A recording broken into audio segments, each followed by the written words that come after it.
저와 여러분은 하나님의 마음에 합당한 자가 되시기를 하나님이 원하고 계십니다. 만약에 우리 하나님 보시기에 우리가 합당한 자가 되지 못한다면 하나님은 최후의 날에 우리를 외면하실 겁니다.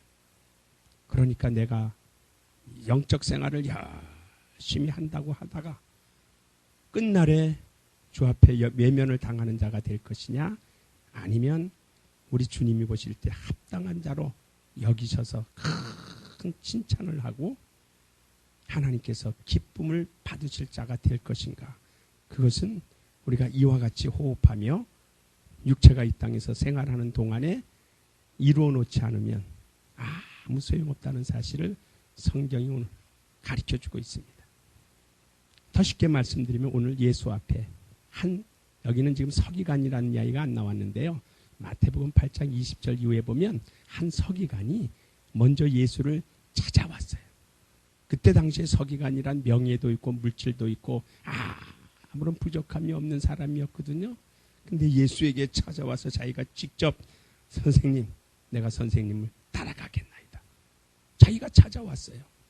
그때 예수께서 그 사람을 아시고 하시는 말씀이 나를 따라오면 당신의 명예도 다 잃어버릴 것이고 나는 이 세상에 거처할 땅도 없고 집도 없고 그러나 여우도 굴이 있지만 나는 아무것도 없는 것이다. 그것은 무슨 말이에요?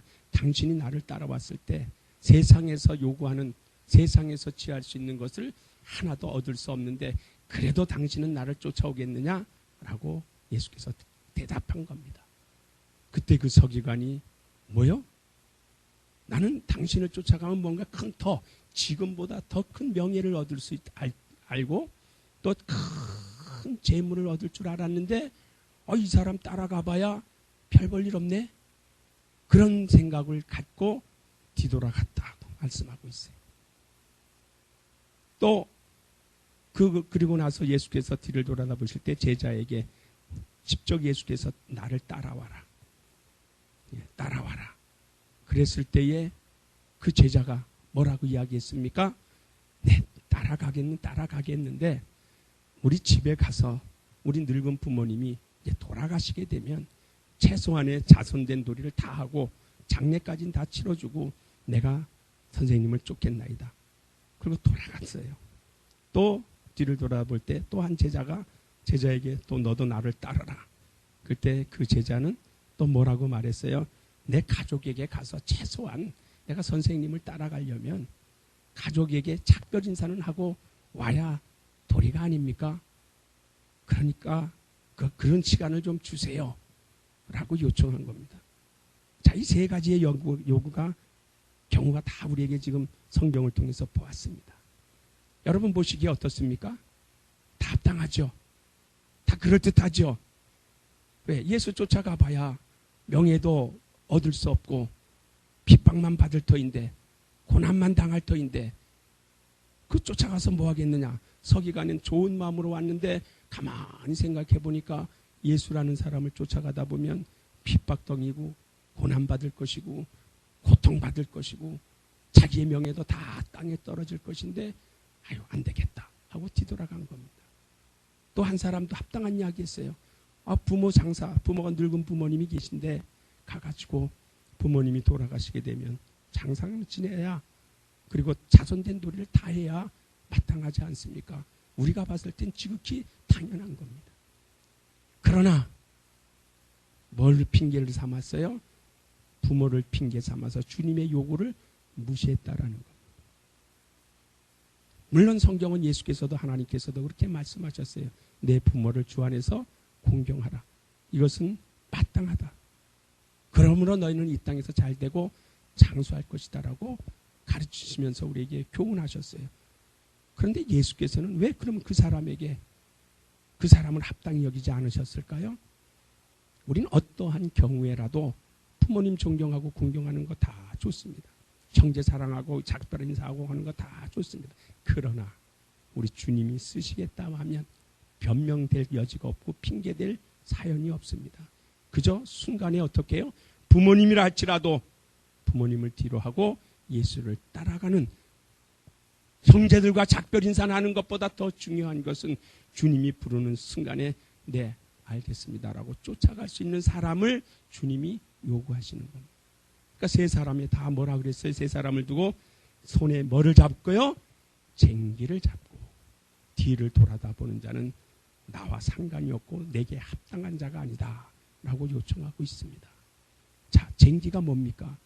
여러분, 우리가 농사꾼이 쟁기를 가지고 있을 때에 그 쟁기는 그 농사하는 일에 가장 절대적으로 필요한 연장입니다.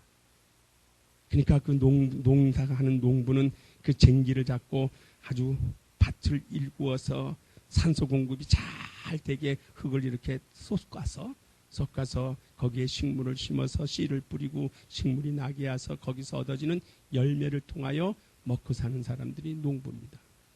근데 그 농부가 쟁기를 잡고 딴청을 부린다면 그 농부는 수확할 것이 아무것도 없게 될 것입니다. 우리 그리스도인들에게 왜 예수께서, 자, 우리 한번 62절을 다시 한번 읽어보세요. 시작. 예수께서 이르시되 손에 쟁기를 잡고 뒤를 돌아보는 자는 하나님의 나라에 합당치 아니하니라 하시니라.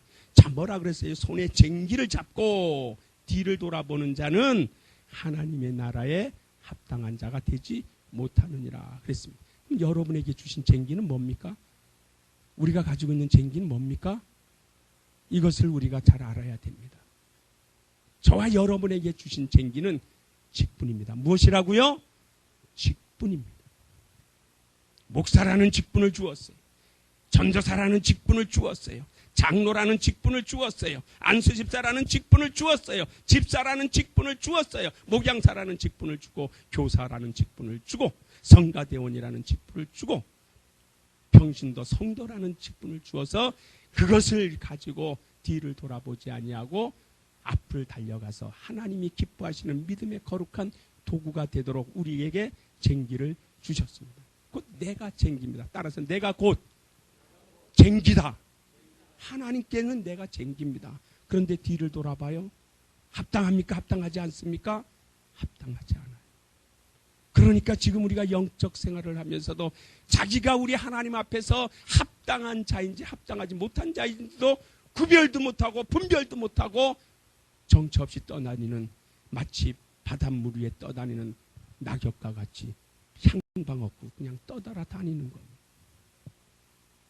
직분은 가지고 있어요. 그러나 그 직분에 대하여 열심을 하지 않으면 손에 쟁기를 우리가 밭을 이룰 때 헐렁하게 잡습니까? 꽉 잡습니까? 우리가 망치질을 할 때 망치를 쟁기로 보세요. 망치 벽에다가 못을 하나 박으려고 하는데 이 망치를 잡고 못을 박고 망치질을 어떻게 합니까? 망치를 꼭 잡아요. 느슨하게 잡아요. 저도 지금 마이크를 꽉 잡아서 놓치지 않기 위해서. 그러니까 손에 쟁기를 잡은 자는 쟁기를 어떻게 잡으라고요? 꽉 잡으세요. 꽉 잡으세요. 여러분의 직분을 꽉 잡으세요. 할렐루야! 꽉 잡으세요. 원수가 뺏어가지 못하도록 꽉 잡으세요. 원수가요, 요한복음 12장 17절에 보면은요, 원수가 바닷가 모래 위에 서서 믿음의 사람들 곧 예수 그리스도의 증거와 하나님의 계명을 지키는 자들과 더불어 싸우려고 바닷모래 위에 진을 치고 있다고 했습니다. 마귀는 지금 세상 사람들과 싸우려고 하는 것이 아니라 예수 그리스도의 은혜를 힘입고 영혼의 제사함을 받고 구원받고 하나님의 자녀라고 일컫는 자들과 싸우려고 지금 진을 치고 있다라고 요한계시록 12장 17절에 말씀하고 있어요. 그러니까 지금 내 앞에 적이 있어요. 눈에 보이지 않지만 적이 있어요. 있습니까? 없습니까? 자, 한번 보세요. 요한계시록 12장. 여러분, 우린 영적 생활은요, 정말 긴장 속에 해야 됩니다. 할렐루야!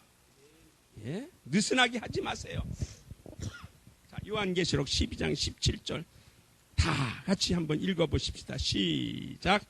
용이 여자에게 분노하여 돌아가서 그 여자의 남은 자손 곧 하나님의 계명을 지키며 예수의 증거를 가진 자들로 더불어 싸우려고 바닷모래 위에 서 있더라 그랬어요. 누구하고 싸우려고요? 나와 싸우려고. 누구하고 싸우려고요? 나와 싸우려고. 나와 싸우려고, 내가 하나님의 계명을 지키고 예수 그리스도의 증거를 가진 나와 원수가 싸우려고 바다 모래 위에 지금 찐을 치고 있다. 바다란 말은 우리가 영적으로 해석하면 세상이라는 말입니다. 세상 속에서 나를 넘어뜨리려고, 나를 쓰러뜨리려고, 방해하려고, 위협하려고. 그러니까 사도행전 4장의 28절 이후에 주의 제자들의 기도가 어떤 기도였습니까? 주여, 오늘도 우리의 위협함을 하감하옵시고 우리로 하여금 담대히 주 예수 그리스도의 복음을 전하게 하옵소서. 왜? 위협하는 세력이 있다는 걸 압니다. 지난주에 목요기도 때 제가 여러분에게 기도 제목을 4개를 주었습니다. 기억나십니까? 은혜와 권능으로 충만하게 하사 표적과 기사와 이적이 따르게 하소서. 잊지 마시고 기도하세요. 지혜와 성령으로 말함으로 나와 대적하는 자를 당해서 내가 이기는, 변론하여 이기는 자가 되게 하소서. 지혜와 성령, 은혜와 권능이 충만한 믿음의 거룩한 성도들이 되시기를 예수의 이름으로 축원합니다. 교회만 다닌다고 충만한 게 아닙니다. 와서 예배만 드린다고 해서 권능 있는 것이 아닙니다. 원수는 거침없이 우리를 넘어뜨리려고 몸부림을 치고 있습니다. 기도하지 못하게 하죠. 그러나 그것을 원수에게 지금 속는다고, 원수에게 가로막혔다고 생각하는 성도들이 어디 있습니까? 그냥 내가 오늘은 기도하기 싫으니까 안 갈 거야.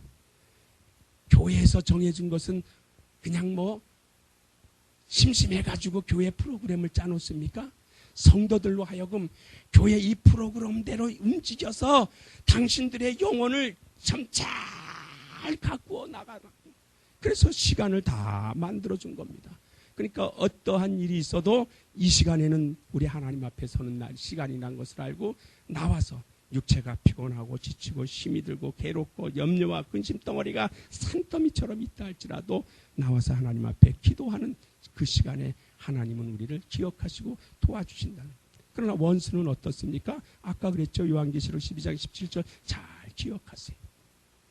우리 앞에서 하나님의 계명을 지키는 나에게, 예수 그리스도의 증거를 가진 나에게 그 가는 길을 막아서서 더 이상 한 발자국도 전진하지 못하도록 가로막고 있다. 그러니까 직분을 감당하려고 하니까 그 직분을 감당하지 못하도록 쟁기를 손에 잡은 자에게 더 이상 꽉 잡지 못하도록 놓치도록 느슨하게 만들어버리는 것이 원수의 속성입니다. 자, 두 번째, 쟁기를 잡은 자가 어떻게 해야 됩니까? 앞만 보고 가면 여기서 보면 뒤를 돌아보면 안 된다. 직분을 받은 자들은요, 뒤를 돌아봐서는 안 됩니다. 최소한 올 1년 안에는 내가 하나님 앞에서 정말 죽었다. 어떠한 일이 있어도 이 직분을 감당하는데 뒤를 돌아봐서는 안 되겠다. 성경에 뒤를 돌아보다가 망한 사람이 있어요, 없어요, 집사님? 있어요. 롯의 아내는 뒤를 돌아보다가 소금 기둥이 되어버렸어요. 돌아보지 말아야 하는데 돌아보았다, 이 말이에요. 우리 믿음의 사람들과 제 손에 쟁기를 잡은 사람들은 뒤를 돌아보면 마치 무엇과 같이 됩니까? 롯의 아내인 소금 기둥이 되어버린다. 왜 우리가 그런 영적 생활을 모를까요?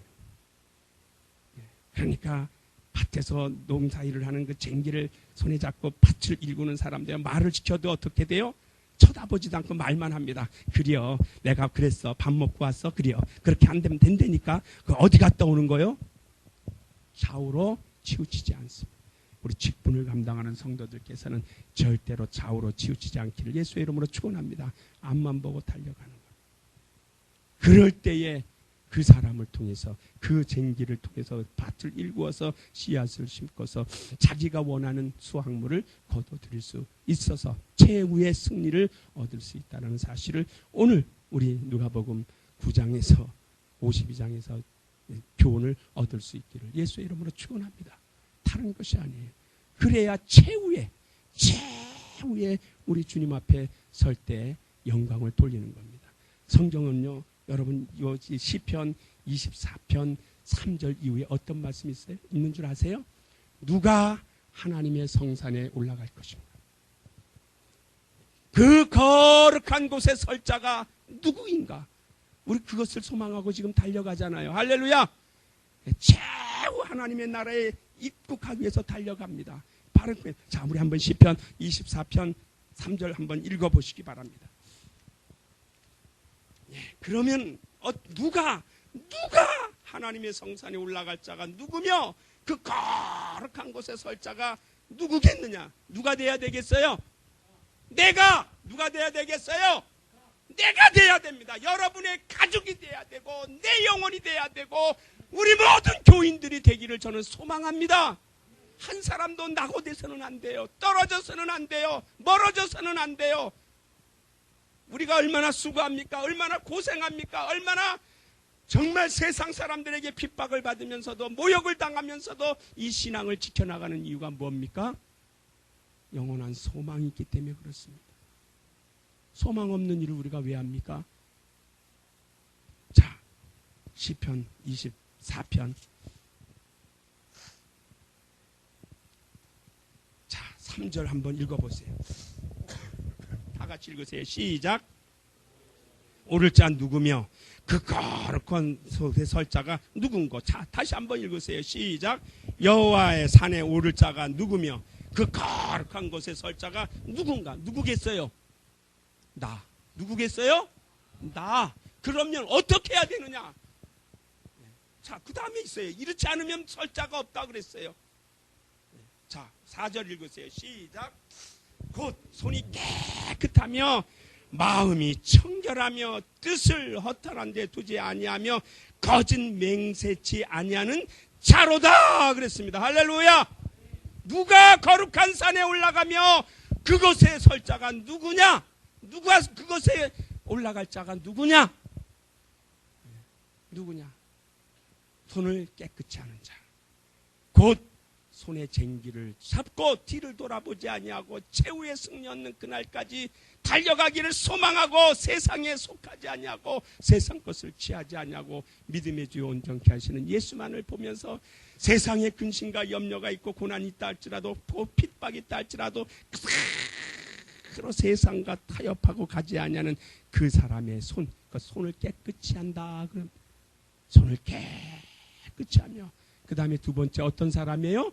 마음이 청결한 자. 마태복음 5장 8절에도 마음이 청결한 자가 무엇을 본다고요? 하나님의 나라를 볼 것이요. 마음에 다른 것들이 섞이지 아니한 것. 그러니까 순전한 마음을 가진 자들, 순전한 마음을 가진 자들이 거룩한 산성에 올라가고 하나님의 보좌에 갈 수 있다는. 그 다음에 세 번째 뭐죠? 아까 우리가 읽었어요. 뜻을 허탄한 데 두지 않아요. 오직 영원한 소망, 부활의 참된 소망을 가지고 괴로우나 즐거우나 주만 바라보고 달려가는 이것은 우리 뜻. 어떠한 생각이 있어요. 바람이 있어요. 그러나 그것을 허망되고 또 허탄한 데 두지 아니하고 오직 저천성을 향하여 달려가는 그 허탄한 데 두지 아니하며. 네 번째 뭐죠? 거짓 맹세치 아니야. 우리가 거짓 맹세를 얼마나 많이 합니까? 우리가 모르는 사이에도 아마 2016년 들어서도 거짓 맹세를 많이 했을 겁니다. 하나님, 이 안에는 내가 어떻게 하든지 기도회마다 성공하게 도와주옵소서. 작심삼일이라고 이미 깨져버린 사람도 아마 있을 것입니다. 거짓 맹세치 말고 이렇게 손을 깨끗이 하며 마음이 청결하며 허탄한 데 뜻을 허탄한 데 두지 아니하며 거짓 맹세치 아니하는 자가 3절에 있는 말씀처럼 하나님의 성산에 오르고 거룩한 곳에 설 자라고 성경은 우리에게 가르쳐주고 있습니다. 이 사실을 우리가 오늘 성경을 통해서 배웠다면 오늘 이후에 우리의 생활은 손을 깨끗이 하는 자가 되십시다. 할렐루야. 손을 깨끗이 하는 자가 되세요. 그리고 마음을 청결하게 가지세요. 그리고 뜻을 허망되고 허탄한 곳에 두지 마시고 오직 주 예수 앞에 마음을 고정시키고 주만 바라보고 주만 따라가자고요. 그리고 하나님 앞에 거짓 맹세치 말고 정직하고 진솔한 마음으로. 그래서 마치 욥과 같은 마음. 그래서 저는 욥을 성경에서 존경하는 인물로 딱 저는 삼았어요. 욥은 어떤 사람이에요? 지난번에도 한번 이야기했는데 잊어먹었죠. 욥은 순전한 사람이에요. 순전하다 그래요. 욥기 1장 1절에 보면 욥은 순전하다. 그 다음에 욥은 정직하다. 그 다음에 하나님을 경외하는 사람이다. 그 그리고 하나님 앞에서 경건한 자다. 그리고 어디에서 떠난 자예요? 악에서 떠난 자다. 얼마나 훌륭합니까? 그런 신앙의 모범적인 사람을 우리가 본받아가서 정말 나는 순전하고 나는 정직하고 하나님을 늘 경외하고 하나님 앞에서 경건하고 악에서 떠난 자가 되어야 되겠다. 아니면 고넬료와 같은 사람이 되세요. 누구와 같은 사람이요? 고넬료와 같은 사람. 고넬료는 어떤 사람이라 그랬어요? 잘 모르죠. 사도행전 10장에 보면 고넬료는 기도하기를 쉬지 않았다 그랬어요. 기도하는 사람이었어요. 기도하는 사람이 되시길 예수의 이름으로 축원합니다. 기도하는 사람이었어요. 그리고 하나님을 경외한다 그랬어요. 그 다음에 하나님 앞에서 경건하다 그랬어요. 그리고 고넬료는 뭐를 좋아했어요? 구제를 좋아했어요. 뭐를 좋아했다고요? 구제를 좋아했어요. 그러니까 하나님께서 그 기도를 봐주시고 천사를 통해서 하나님이 베드로를 통하여 하나님을 만나게 해서 수지 맞았잖아요. 저는요, 고넬료가 그 자기가 기도하는 사람이었고 하나님 앞에 경건하고 하나님을 경외하고 구제를 좋아했고 기도를 쉬지 않았던 사람이기 때문에 성경 속에서 어찌 보면 가장 수지 맞은 사람이에요. 자기뿐만이 아니라 자기 수하에 있는 모든 사람, 어린아이에서부터 어른에 이르기까지 다 어떻게 침례도 받고 성령도 받고 수지 맞은 사람. 그러니까 고넬료 한 사람 때문에. 왜? 고넬료 한 사람이 이방인이었지만 하나님을 경외했다. 오늘 우리는요, 하나님이 누구인지 너무나 잘 알지 않습니까? 여러분 각자에게 장로는 장로, 목사는 목사 직분이 있어요. 그 직분을 놓지 않기를 예수의 이름으로 축원합니다. 교사요, 교사 충실하셔야 됩니다. 영혼을 다루는, 특별히 초동주일학교 교사는요, 그 어린아이들이기 때문에 무시할 때가 있습니다. 저도 유치부 교사를 3년 해봤는데요, 때에 따라서는 준비 안 하고 갑니다. 이 아이들이 무엇을 알까? 그냥 내가 선생님이니까 그냥 하는 말만 듣겠지. 아니요, 그 아이들도 영이 있습니다. 영적입니다. 그러나 당장에는 지금 못 알아듣는다 할지라도 그 인격적으로는 못 알아듣는 줄 알 때 그 아이의 영은 어떻게 해요? 다 알고 있습니다. 그러니까 준비 잘해야 하는 겁니다. 마치 어른을 상대하듯이 정말 준비 잘하고 기도하고, 그래가서 어른 앞에서는 실수해도 용납이 될 수 있다 하지만 어린이 앞에서는 실수해도 어린아이들이 꾸지람을 할 수가 없어요. 그러니까 더 정직한 마음으로 교사에 임해야 됩니다. 그런데 어떻습니까?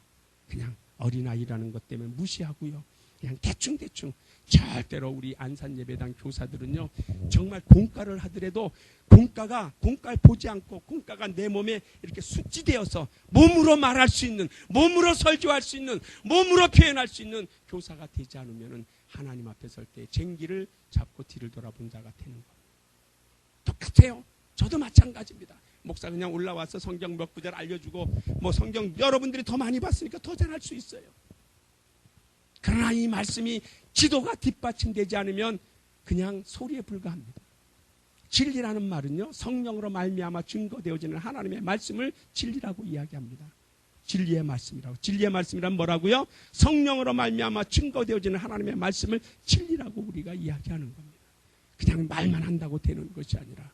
그래서 저는 오늘 이 시간에 정말 4가지를 탐구하는, 손에 쟁기를 잡았다면 이제 손을 깨끗이 합시다. 할렐루야!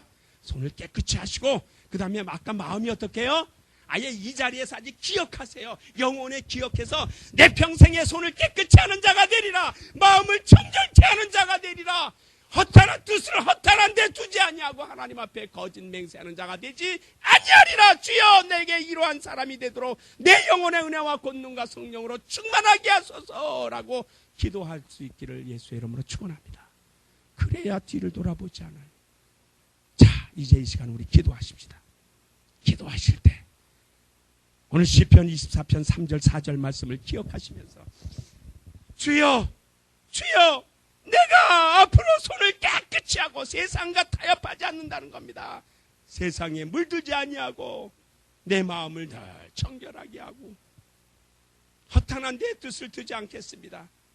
허탄한 데 뜻을 허탄한 데 두지 아니하고 아버지 하나님 앞에 거짓 맹세치 아니하며 진솔한 마음으로 정직한 마음으로 하나님을 경외하고 하나님 앞에서 경건한 자가 되어서 악에서 떠나고 승리하는 자가 되기를 원합니다라고 우리 예수의 이름을 한번 부르며 간절한 마음으로 우리 기도하십시다. 예수여!